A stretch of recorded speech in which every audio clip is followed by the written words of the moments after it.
আরজিকর কাণ্ডে গোটা দেশ তোলপাড় এই মুহূর্তে।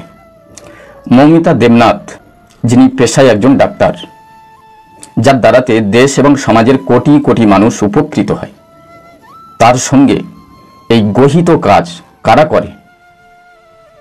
কত বড় হিংস্র জন্তু এবং জানোয়ার হলে এই কাজগুলো করে?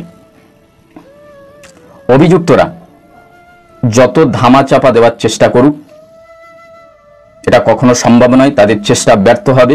কারণ আমাদের ভারতের ল আইন সেটাই বলছে, কোনো সুপারিশ, কোনো ক্ষমা, কোনো কাজ হবে না।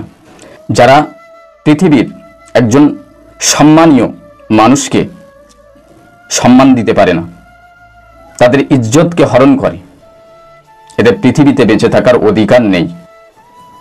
শুধু আমাদের বাংলার বোন মৌমিতা দেবনাথ বলে নয়, সমস্ত নির্যাতিত মানুষদের পাশে আমরা চিরকাল আছি, থাকব।